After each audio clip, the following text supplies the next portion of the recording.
to start off, we are talking about summer Sundays, which, if you're like me, you sort of don't think about till about this time, and then you start thinking, oh man, that's right around the corner. And it is right around the corner, and every year, it seems, it can be a struggle of trying to figure out what to do during the summer. And we get all of these fantastic ambitions, like in October, we finish it and we're like, next year, it's going to be amazing. I'm going to have all of these amazing ideas, and we're going to make something of the summer. And then next May rolls around, and you're like, okay, I just need to recruit people to throw their bodies in it, and that makes me sad and frustrated. And I just wanted to talk about what are the possibilities? How can we really make the most of summer Sundays? And what are some ideas of how we can do that well? So I'm going to definitely need your input on these things, because there's so much wisdom within this group. And so as we talk, I'm not only participate in the exercises, yes, we're going to do some exercises, but also share your wisdom and your thoughts and what you've tried, because as we've learned from the Forge, it's all about learning and sitting with each other. And so I want to start the ball rolling, but I can't finish it without your wisdom and your input. So for me, I began to sort of reflect on my years of doing Summer Sundays, and I've discovered that I do 4 steps. So I'm going to talk you through my 4 steps of figuring out Summer Sundays, and then we're going to workshop some, maybe, if we want to, on my whiteboard, because why not? It's what I do if you were here with me, and you are here with me. You're just eating. So, right. So how I start off is sort of countercultural to what we normally do. So normally in children's ministry, you start off with what is your vision. So you sort of go, what is God calling us to? And what's our vision? What do I just want to see happen in our Sundays? And we tend to start off with what's burning in our vision. And I find with summers that leads to heartache. Sorry, I moved you by accident. That leads to heartache because we have so much vision, and Sundays tend to go the other way during the summers. And so we get this big disparity between our vision for summer Sundays and what is possible, and that creates a lot of stress for us. And so for summer Sundays, I tend to go a different pioneering route, which is the first question I tend to ask myself is, what are the parameters or permissions that I've been given? Essentially, what is the restrictions? What is the layout of what I'm allowed to work with? Because you can go for it. You can be ambitious. Feel free to campaign for all age Sundays every Sunday, or let's go out into the woods every Sundays. I mean, have your big ambitions and pitch them if you want to. But I find, and if they're receptive to that, run as fast as you can towards it.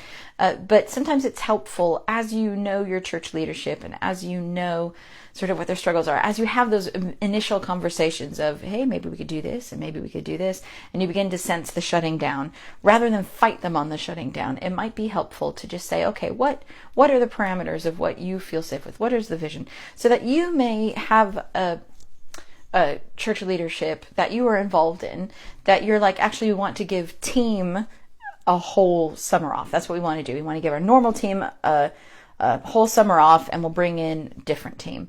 Or you may have a church leadership who's like, for summer Sundays, we are just going to have no kids groups at all, and we're just going to throw them in the main thing, but we don't want to do an all age.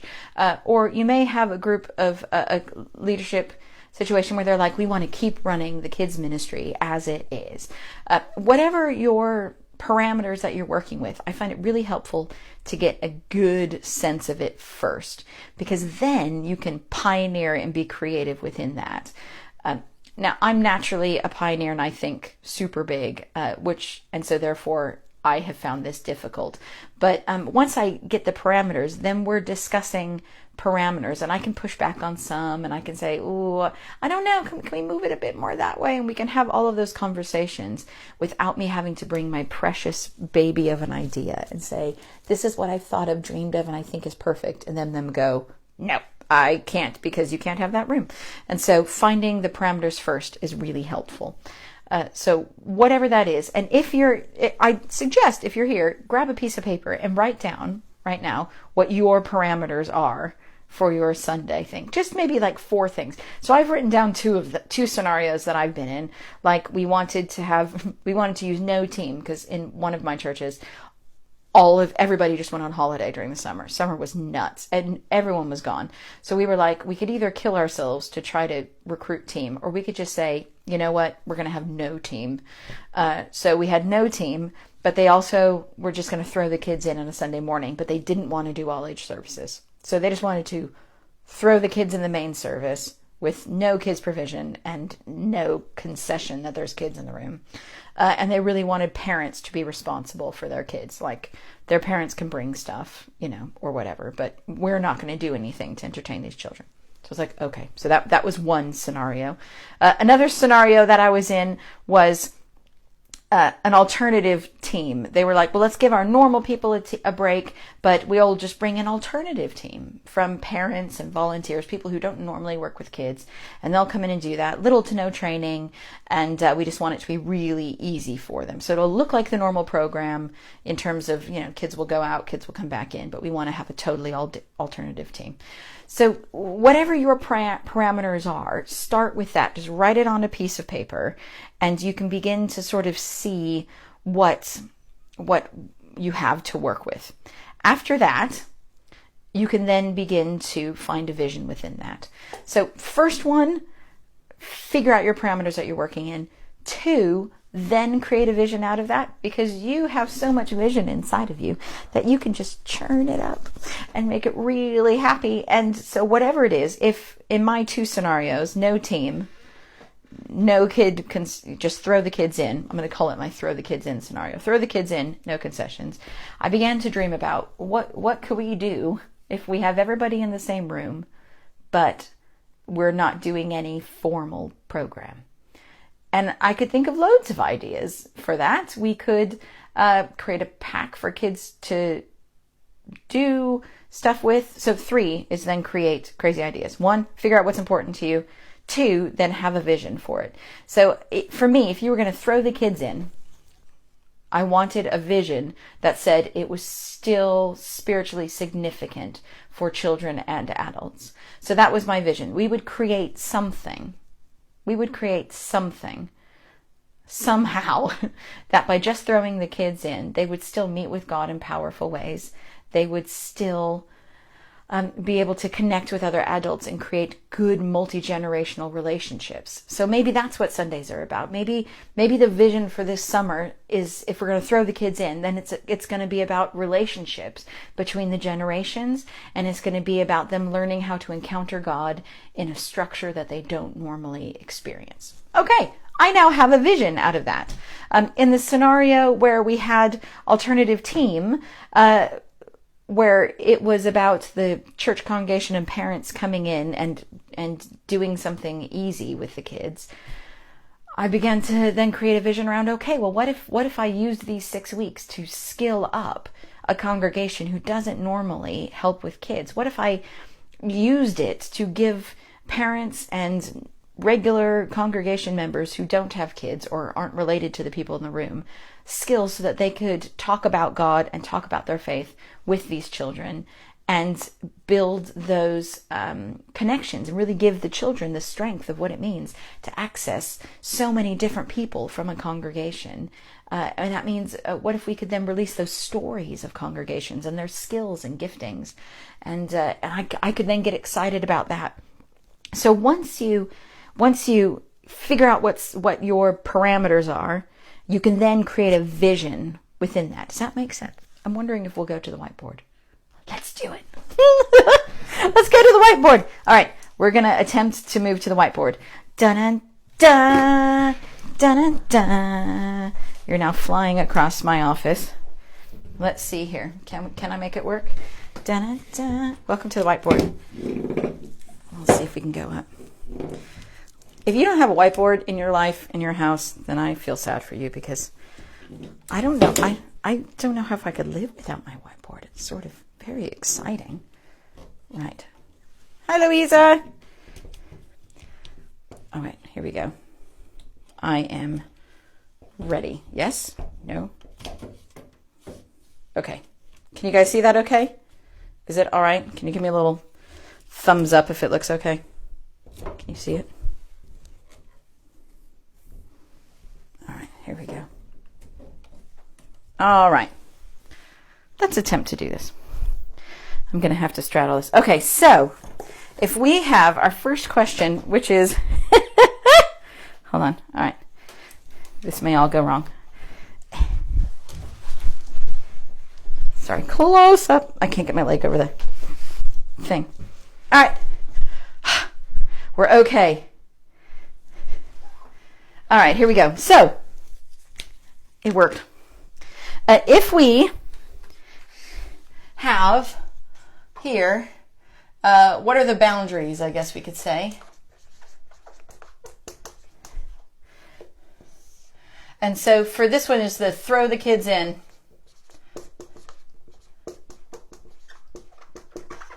So this one's a sort of just throw the kids in, no team, no all age. And I have, at a different church, I had the scenario of, so that's my first scenario. The second scenario I had was an alternative team. Alternative team. So, parents and congregation, and they just wanted to run something easy, like a movie morning or something. Just like, get somebody else in, occupy the kids. It was almost a sort of occupy the kids thing. And so the first stage is to figure out those boundaries. The second stage was then to find a vision for it somehow in your sort of emotions, to be able to find a vision for this. And so for my throwing the kids in, I began to think about, what about multi-generational relationships? I began to think about, what about sort of training them to be in a congregation? How do they access sermons and stuff like that? Sort of training kids to be and enjoy church. But then I also thought, because they were saying about families and how parents would just be responsible for their kids, and I began to think about parents, and I thought, okay, what are the alternatives for what if we really created a scenario for parents to grow in that? So parents' ability to invest in kids on a Sunday. And I found that really a challenge, a sort of exciting challenge of that.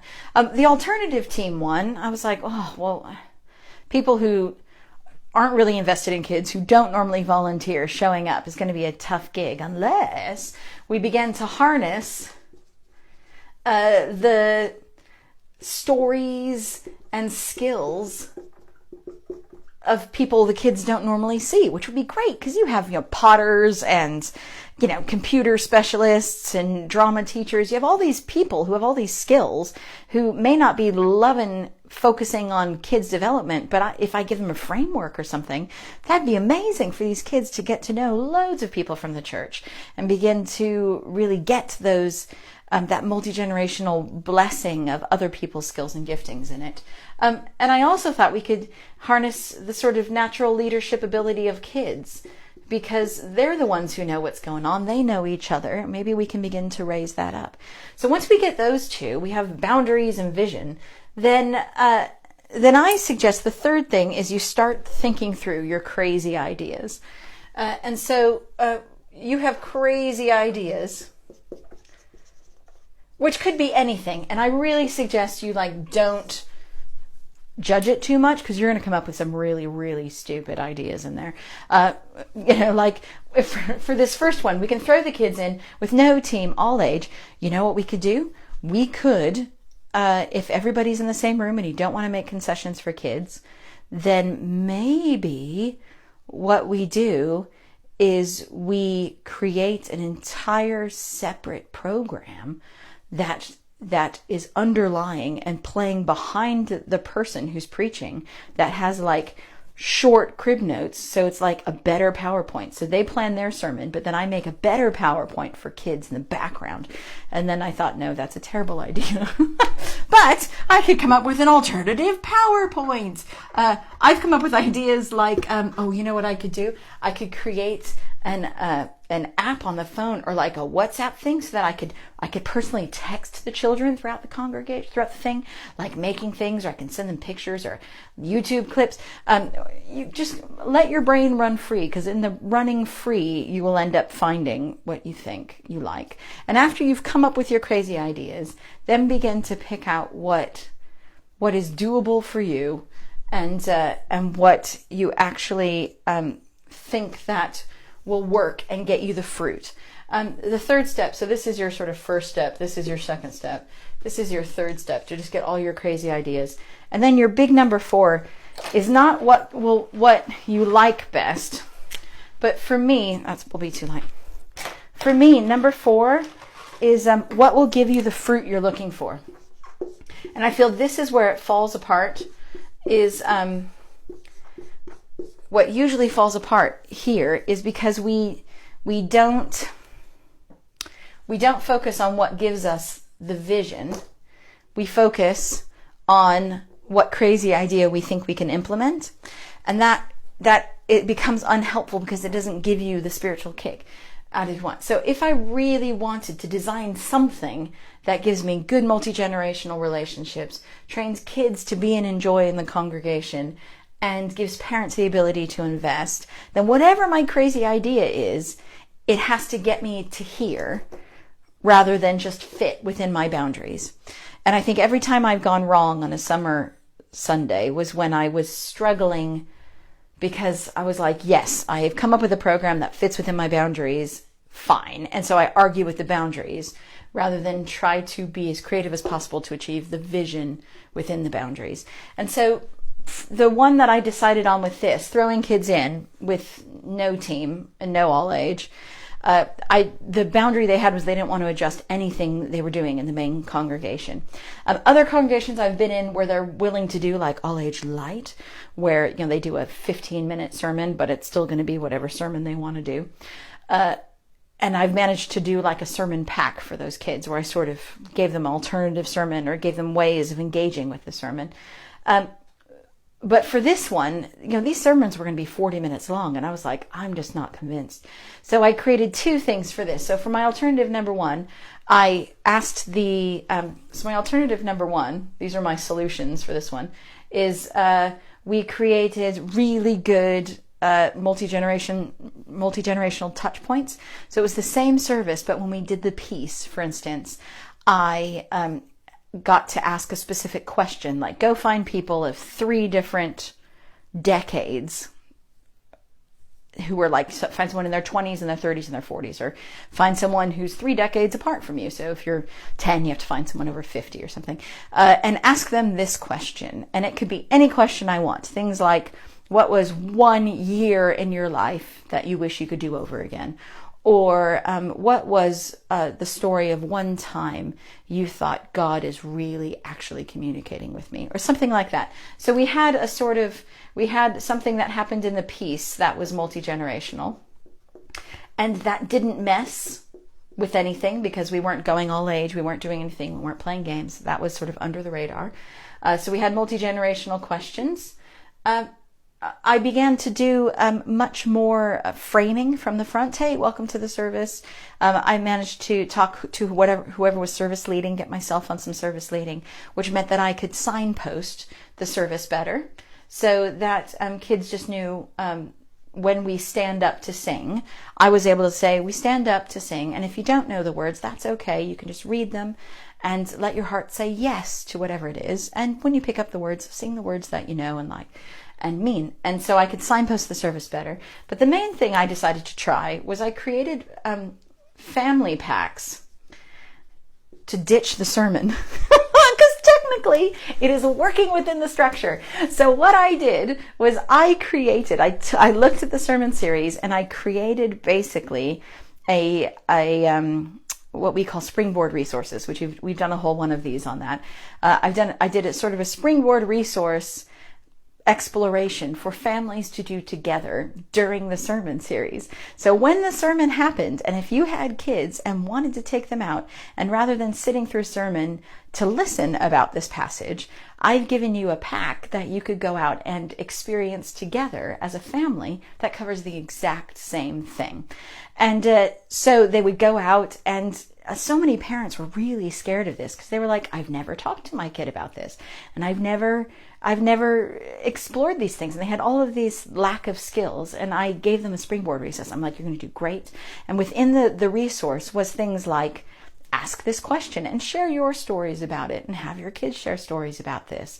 I gave questions that don't have right answers so that they could explore questions together about it. I gave them a quick little game to play that illustrated a point. And so at the end of these 40-minute sermons, parents had gone out with their kids. Sometimes families went out together and did them in groups of 2 or 3.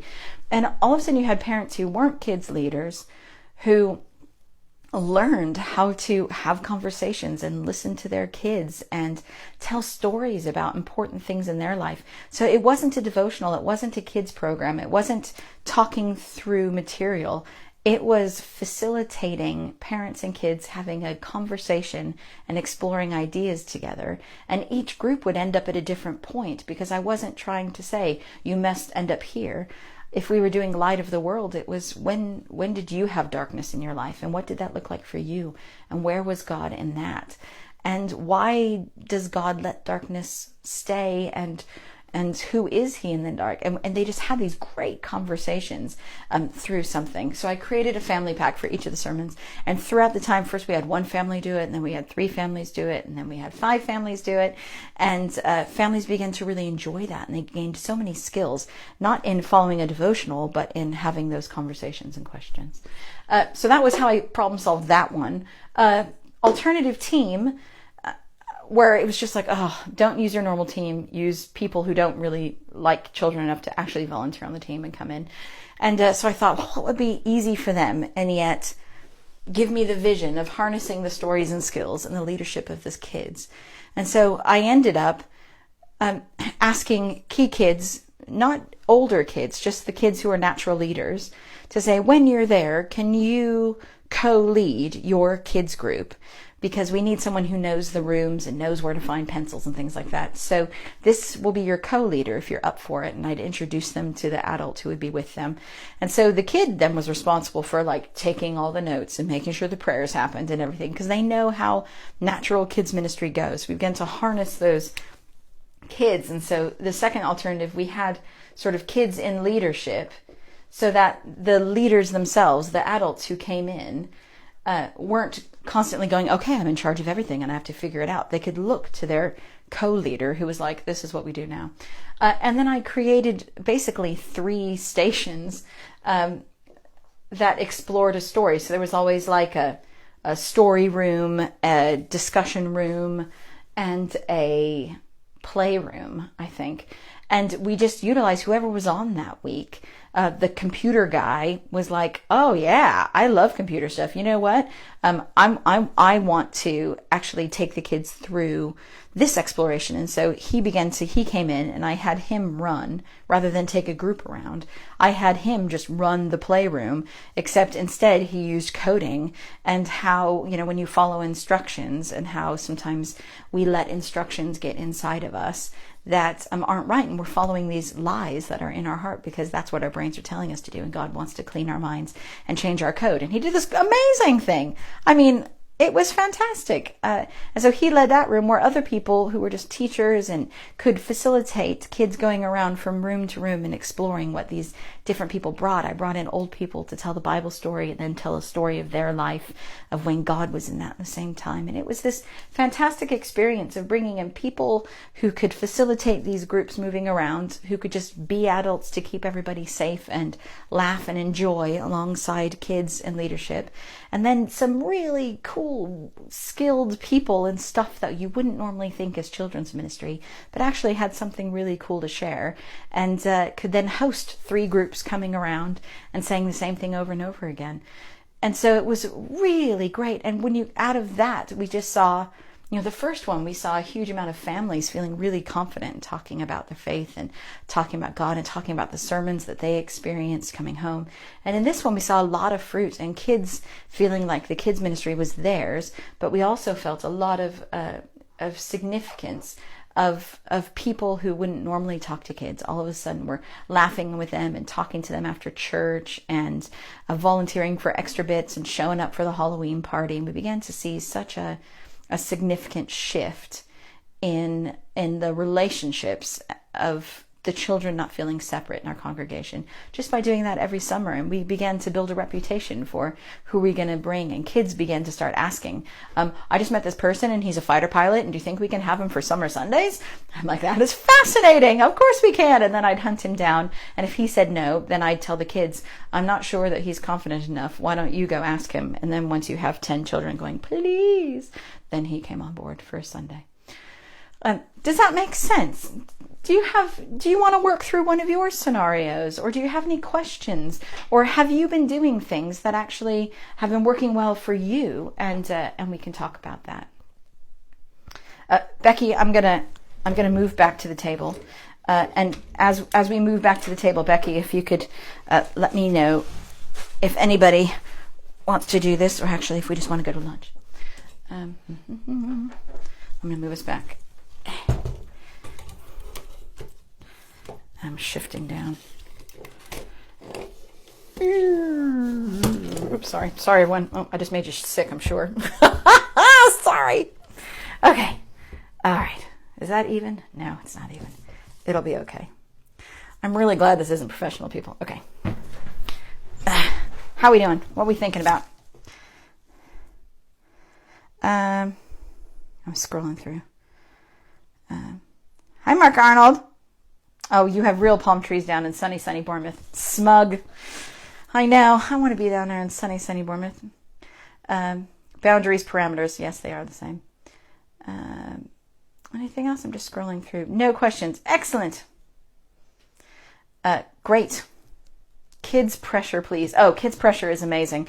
That was like one of the best recruitment things I began to figure out. Also, in finding out who to recruit, because after a Sunday you are just knackered, and so on a Sunday, and sometimes you just never get out to talk to people. And so when your senior leaders so how are we doing in finding people? You're like, well, it'd be great, but I never actually get outside enough to have conversations. Sometimes you feel like you don't know. And so I began to ask the kids, I'm like, okay, we need to have more leaders in here because we're having a great time and the adults are missing out.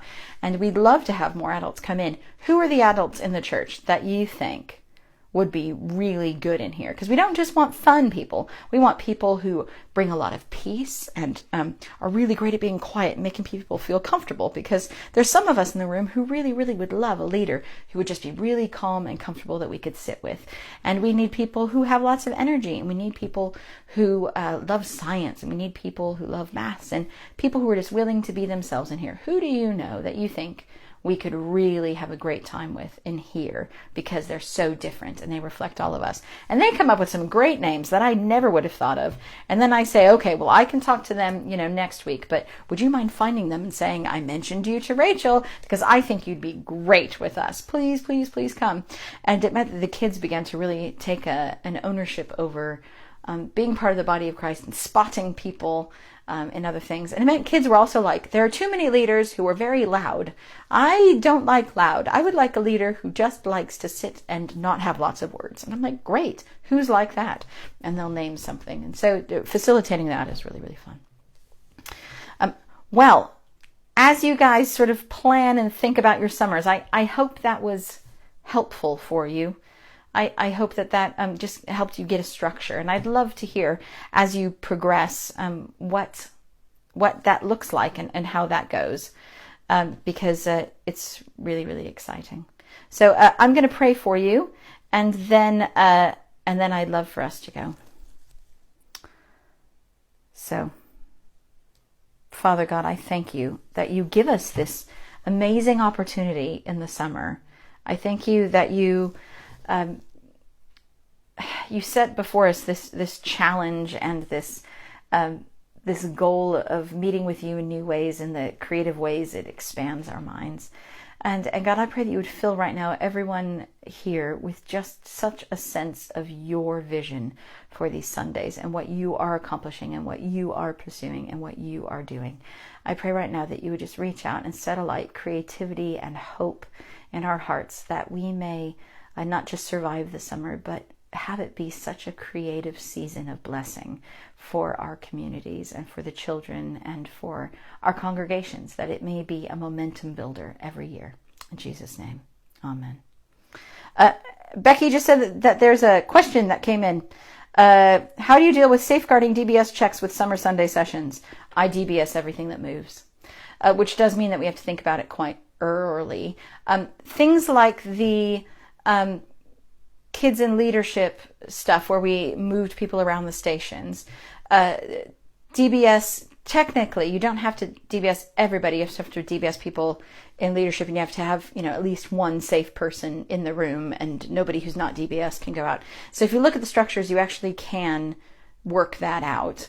And so sometimes I try to DBS everybody that was moving if I had my brain on that far in advance.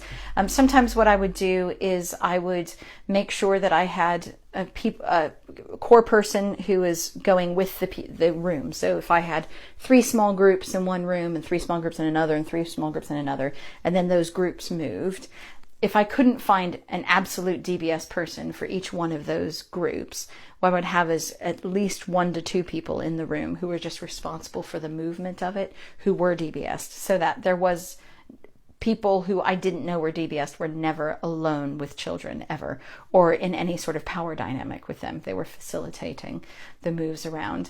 You can DBS faster sometimes than you think you can. The other thing that I did, which is on the verge, is if I was in a spot and I'm like, I don't know what to do, what I would do is I would find people who I knew had DBSs, but just weren't DBS with us, like teachers who I know has a DBS, or those people who I know have enhanced DBSs through their jobs, where I would then try to DBS them through the church. But if I couldn't, then at least I felt like I knew they had a valid current DBS somewhere in their region, and which is not something you can put your feet on. It's not something that is within your safeguarding guidelines. You're supposed to have them through the church, but I was trying to make sure you have the ideal, and then you have the make do, and so I would try to DBS everybody who moves. It also means that once the kids start talking about it, I would also try to DBS people who I'd be like, one day I'd love to have you in, and because one day I'd love to have you in, do you mind if we DBS you now? Because at some point we will. So I began to sort of do future DBSs on people that I knew would probably want to come in. So then it wasn't the crunch for the summer. It was the sort of far ahead, hey, you're amazing thing. With the families going out, what I tried to monitor was we always had one person who was out there in where the families were, just walking around and making sure it was safe, so that I wasn't watching one parent take out 10 children. Because then you'd be in that situation. So it was always, if you want to go out, I got to go out with your family. So therefore we didn't have that DBS issue there. Right. No other questions? I love you guys. Next time we are doing, what are we doing next? What are we doing next? I don't remember what they're doing next. I printed it out, but it's underneath there. I'm going to try to dig for it. Becky, what are we doing next? For in a month's time, sorry, I have to dig under the chair. In a month's time, we are coming back, and we are doing the topic of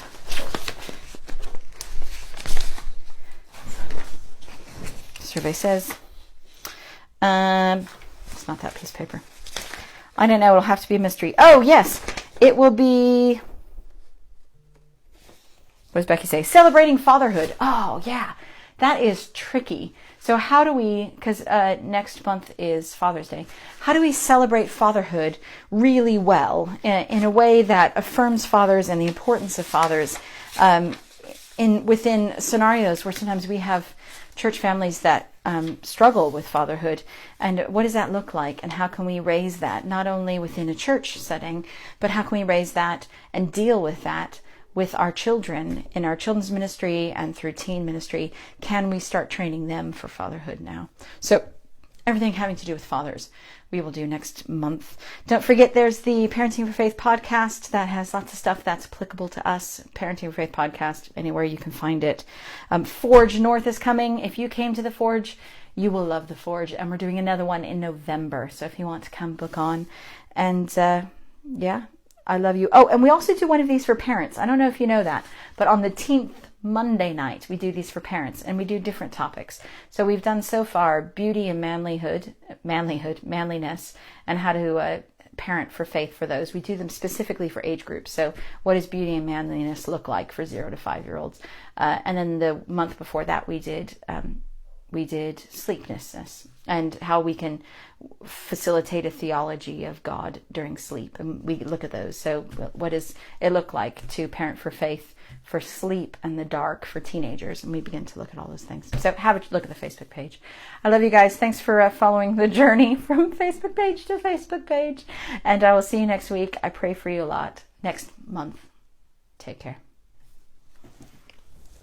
And then you get a little survey of my office. And oh, wait. A DBS Sunday. Oh, yeah. Where you make everybody bring it. So you just DBS everybody in the whole room. That's a really great idea. Yeah, do that too. I love your thoughts. Bye.